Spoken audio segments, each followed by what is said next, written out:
এত সুন্দর নাচ আমি আমার জীবনেও দেখিনি। সত্যি বলতেছি, ভিডিওটা ফুল দেখলে বুঝতে পারবে। তোমার রব কে? আল্লাহ। এত সুন্দর নাচ।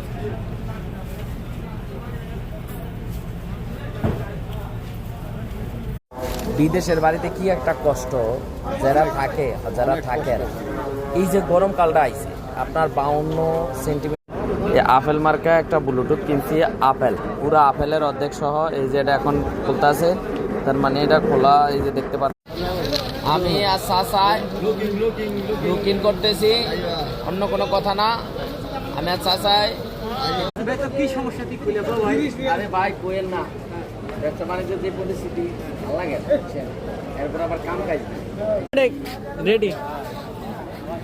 ও ভাই রে ভাই রে ভাই, ও মনের ভাই রে। আর কি আর হেসছে, সেগুলো প্ল্যান দেওয়ার টাইম আছে নেই। কানে কয়লে থাপ না লাডি লাডি নিয়ে আশেপাশে বাক পারবা, কারণ বড় ভাই সেরে খেললে কুসুম কুত্তা টুত্তা একা মোর ওই দুটো বান্ধন দে। আইবা। আরে মামা এগুলো মধ্যে আইনে ধরেন না দে, পেছো বেড়ে যাবেন গিয়া। পেছো বেড়ে যায় মারাইছ থাপ ব্রেক।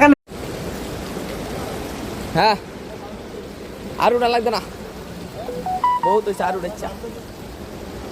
দেশে যাওয়ার কোনো আবেগ নেই, কিন্তু কথা হয়েছে কি তাগর দিকে মায়া লাগছে, এই কারণে যাইতেছি। এটা লেখ পাসপোর্ট, হ্যাঁ টিকিট কই? হ্যাঁ খালাস পকেটে রাখ।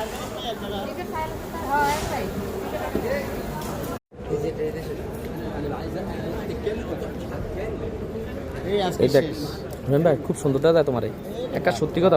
আমার বাইকনা বাগনি সৌদি আরব ভাইয়া বিপদে ফিরে আছে। বিপদে পড়ছে কেমনে, এগুনারা এনা খেলার মাঠ পায় না, দুষ্টামি কথা না।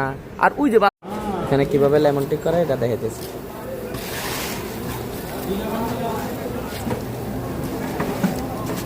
এটা হলো বাংলাদেশে যাওয়ার জন্য যে লেমন টি করার জায়গাটা, উপরে এয়ারপোর্টের উপরে এই জায়গাতে শুধু লেমন টি করা হয়। মানে আমি এখন বর্তমানে এয়ারপোর্টের ভিতরে আমার বাইকনারে সহ হেরা চলে দিতেছে, ওই যে বাগনি সহ চলে দিতেছি গা।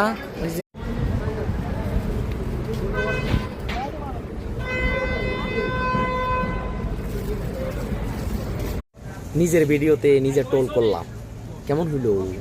ওই বেটা নিজের ভিডিওতে নিজে ক্যাপশন দিলাম, কেমন হইল? কিন্তু মুরগিটা আসলেই অনেক সুস্বাদু, লেবু দিয়া খাওয়া লাগে। বিশাল বড় একটা মুরগি দিছে, বিশাল বড়। সকালবেলা শ্বশুর বাড়িতে গেছিলাম, শ্বশুর বাড়িতে একটা মুরগা দিছে বিশাল বড়। শ্বশুর বাড়িতে একটা মৌমাছি আর প্রবাসী একই রকম, নিজেরা ইনকাম করে কিন্তু খায় অন্যরা।